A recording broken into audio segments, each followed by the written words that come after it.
സിനിമയിലെ ഒരു സ്ത്രീ എന്ന നിലയിൽ നമ്മുടെ സിൽക്ക് സ്മിതയെ എങ്ങനെയാണ് ഓർക്കുന്നത്? അയ്യോ, അവരൊരു ജെനുവിൻ 100% ജെനുവിനായിട്ടൊരു സ്ത്രീയാണത്. ശരിക്കും പറഞ്ഞാൽ ഞാൻ എപ്പോഴും ഭയങ്കര ആദരവോടും ബഹുമാനത്തോടുകൂടി മാത്രമേ എനിക്ക് അവരെ കാണാൻ പറ്റുള്ളതല്ല. അവരനുഭവിച്ച ജീവിതകഥ എന്ന് പറയുന്നതൊരു ഭയങ്കരമായിട്ടൊരു എപ്പോഴെങ്കിലും ഒക്കെ സൗഹൃദത്തിന്റെ ഒരുമിച്ച് അഭിനയിച്ചിട്ടുണ്ടല്ലോ. അപ്പൊ ആ സമയത്തൊക്കെ എപ്പോഴെങ്കിലും വ്യക്തിപരമായ കാര്യങ്ങൾ എന്നോട് വ്യക്തിപരമായ കാര്യങ്ങൾ ഒരുപാട് പറഞ്ഞിട്ടുണ്ട്. പിന്നെ പലപ്പോഴും പല കാര്യങ്ങളും അവരുടെ ചില ഇന്റർവ്യൂസിലൊക്കെ വന്നു പോയിട്ടുള്ളത് കൊണ്ടൊക്കെ തന്നെയാണ് ഞാൻ അതിനെക്കുറിച്ചൊരു ആ രീതിയിലൊന്നും എഴുതാതെ പോയത്. അവരവരുടെ ജീവിതത്തിൽ ഒരു വല്ലാത്ത ജീവിതം ജീവിച്ച ഒരു സ്ത്രീയായിരുന്നു എന്നുള്ളതാണത്. ശരിക്കും നമ്മൾ കാണുന്ന ഇപ്പോൾ പറയില്ലേ, ഒരാൾക്ക് ഒരുപാട് ആഗ്രഹങ്ങളുള്ളൊരു സ്ത്രീയായിരുന്നു അവരെന്നുള്ളതാണ്. കാരണം ജീവിതത്തെക്കുറിച്ചുള്ള സ്വപ്നങ്ങൾ അവർക്കുണ്ടായിരുന്നു. അവരിങ്ങനെ ജീവിക്കണം, ഇങ്ങനെ ആയിരിക്കണം എന്നൊക്കെ പറഞ്ഞുകൊണ്ട് നമ്മൾ സാധാരണ ഒരു കൊച്ചു കുട്ടിയെ പോലെ നമ്മളൊരു 10ാം ക്ലാസ് ഒക്കെ പഠിച്ചു വരുന്നൊരു കുട്ടി പിന്നെ ഒരുപാട് സ്വപ്നം കണ്ട് ഇങ്ങനെ വളർന്നു പോകുന്നൊരു ലൈൻ ഉണ്ടാവുമല്ലോ.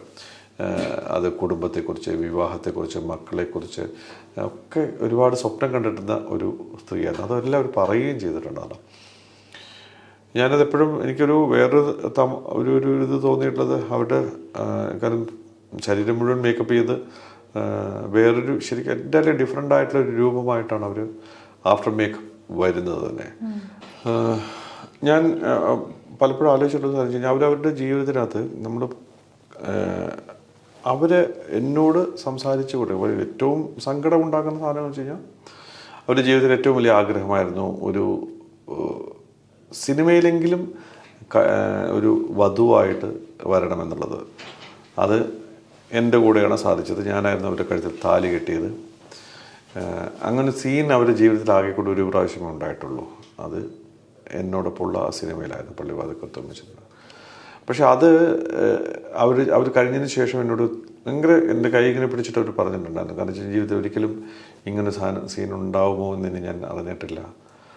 എന്തായാലും അറ്റ്ലീസ്റ്റ് എൻ്റെ ജീവിതത്തിൽ ചിലപ്പോൾ അത് ഉണ്ടായില്ല എന്ന് വരും, പക്ഷെ സിനിമയിലെങ്കിലും എനിക്കങ്ങനെ ഒരു സീൻ വേണമെന്ന് ആഗ്രഹിച്ചിരുന്നു.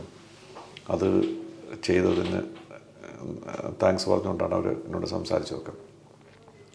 അപ്പോൾ അവരൊരു മനസ്സ് നമുക്ക് മനസ്സിലാക്കേണ്ടതുണ്ടെന്നുള്ളതാണ്. കാരണം സാധാരണ മട്ടിലൊരു ജീവിതത്തിൽ ഒരുപാട് വഴികളിലൂടെ സഞ്ചരിച്ച് കുടുംബത്തെ നോക്കാൻ വേണ്ടി കഷ്ടപ്പാടും ദുരിതവും അനുഭവിച്ചിട്ടുള്ള തികച്ചും സാധാരണക്കാരിയായിട്ടുള്ള ഒരു സ്ത്രീ അവരുടെ ശരീരവും ഉപയോഗിച്ചുകൊണ്ട് സിനിമയിൽ നൃത്തരംഗങ്ങളിൽ അഭിനയിച്ച് മെയിൻ സ്ട്രീം സിനിമകളുടെ ഭാഗമായിട്ട് മാറിയ ഏറ്റവും കൂടുതൽ കാശ് വാങ്ങിക്കുന്ന ഒരു സ്ത്രീയായിട്ട് മാറിയപ്പോൾ പോലും അവരുടെ ഉള്ളിൽ ശരിക്കും പറഞ്ഞാൽ ഒരു നമ്മൾ പറയുന്നതിൻ്റെ അമ്മ എന്ന് പറഞ്ഞൊരു ഉണ്ട് എന്നുള്ളതാണ്. അത് നമുക്ക് തിരിച്ചറിയാൻ കഴിയുന്നതാണ്. ഞാൻ അവരുടെ പെരുമാറ്റത്തിലൊക്കെ ഞാൻ ആ അമ്മയെ കണ്ടിട്ടുണ്ടെന്നുള്ള എനിക്ക് അവരുടെ ജീവിതത്തിൽ നിന്ന് മനസ്സിലാക്കിയ ഒരു കാര്യം അതായിരുന്നു. അതുകൊണ്ടാണ് ഞാനത് എഴുതിയത്. പക്ഷെ ആ എഴുതിയ കുറിപ്പ് ഒത്തിരി പേര് എന്നോട് തന്നെ പലപ്പോഴും സംസാരിക്കുന്ന ഒരു കുറിപ്പാണ് അതെന്നല്ല. അപ്പോൾ ഞാൻ പറഞ്ഞത് എപ്പോഴും കാരണം നമ്മുടെ ജീവിതത്തിൽ അങ്ങനെയൊക്കെയുള്ള ചില മനുഷ്യരെ കണ്ടുപോകുന്നത് നിസ്സാരമല്ല. കുറേയൊക്കെ സിൽക്ക് പറയാതെ വെച്ചിരുന്ന കാര്യങ്ങളൊക്കെ സുഹൃത്ത് എന്ന നിലയിൽ പുറം ലോകത്തോട് പറയാൻ തോന്നിയിട്ടുണ്ടോ? ഞാൻ എഴുതണം എന്നൊക്കെ തോന്നിയിട്ടുണ്ട്. എനിക്ക് അപ്പോഴും തോന്നിയിട്ടുള്ളൊരു കാര്യം എന്ന് വെച്ചാൽ അവരവരുടെ സ്വകാര്യത എന്നോട് മാത്രമായിട്ട് പറഞ്ഞതാണ്. അവരില്ല എന്ന് പറഞ്ഞിട്ട് ഞാനത് പറയുന്നത് ശരിയല്ല എന്നെനിക്ക് തോന്നിയിട്ടുണ്ട്. ഇത് എന്നോട് വളരെ കാരണം വെച്ച് കഴിഞ്ഞാൽ ഇത് എന്നോട് പറഞ്ഞത് നിങ്ങളോട് മാത്രമായിട്ടാണ് ഞാൻ സംസാരിച്ചത്, ഇത്രയും ഇതായിട്ട് എനിക്ക് സംസാരിക്കാൻ വേറൊരാളോട് തോന്നിയിട്ടില്ല എന്ന് പറഞ്ഞുകൊണ്ട് എന്നോട് സംസാരിച്ച കുറേ കാര്യങ്ങളുണ്ട്.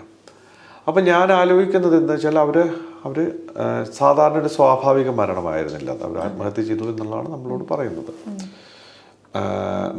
അതാണ് നമ്മൾ കേട്ട കഥയും. അപ്പോൾ അവർ ഉണ്ടായിരുന്നെങ്കിൽ ഞാൻ എന്തായാലും പറയില്ല. ഒന്ന് അവർ എന്നോട് പറഞ്ഞത് ഇല്ലാത്തത് കൊണ്ട് ഞാൻ പറയാൻ ശ്രമിക്കുന്നത് ഞാൻ അവരോട് ചെയ്യുന്ന അനീതിയാണ്.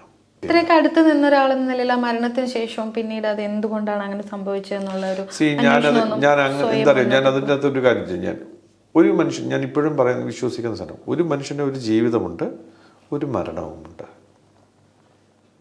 നമ്മൾ ചികഞ്ഞു പോയിക്കാൻ ശ്രമിക്കുമ്പോൾ ഉണ്ടാകുന്ന കാര്യങ്ങൾ എന്ന് വെച്ച് കഴിഞ്ഞാൽ നമുക്ക് അപരിചിതമായ കാര്യങ്ങളായിരിക്കും ചിലപ്പോൾ അറിയാനും കേൾക്കാനും പോകുന്നത്.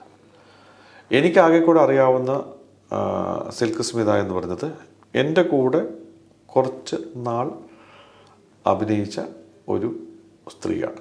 അവരെന്നോട് കുറേ കാര്യങ്ങൾ പറഞ്ഞു അവരുടെ ജീവിതത്തിലുള്ളത്. അത് കഴിഞ്ഞതിന് ശേഷം ഞാൻ അവരെ കണ്ടിട്ടില്ല, ഞാൻ അവരോട് സംസാരിച്ചിട്ടുമില്ല. ആകെ ഒരു പ്രാവശ്യമാണ് ആ ഷൂട്ട് കഴിഞ്ഞതിന് ശേഷം, സിനിമ റിലീസ് ചെയ്ത് കഴിഞ്ഞതിന് ശേഷം മാത്രമാണ് ഞാൻ അവരോട് സംസാരിച്ചിട്ടുള്ളത്. പിന്നെ ഞാൻ സംസാരിച്ചിട്ടില്ല. അത് കഴിഞ്ഞ് 5-6 മാസം കഴിയുമ്പോൾ അവർ മരിക്കുകയും ചെയ്തിട്ടുണ്ട്. അപ്പം അന്ന് എന്നോട് പറഞ്ഞ കാര്യങ്ങൾ ഞാനിപ്പോൾ ചെയ്യുന്നത് ഒട്ടും ശരിയല്ല എന്നെനിക്ക് നല്ല ബോധ്യമുണ്ടെന്നുള്ളതാണ്. അതുകൊണ്ടാണ് ഞാൻ ആ വഴിയിലേക്കൊന്നും ചിന്തിച്ചു പോവുകയോ അല്ലെങ്കിൽ അത് അന്വേഷിച്ച് പോകണമെന്ന് എനിക്ക് തോന്നുകയോ ചെയ്യാതിരുന്നതാണ്. കാരണം അത് അവരുടെ ജീവിതമായിരുന്നു, അതവിടെ അവസാനിച്ചു.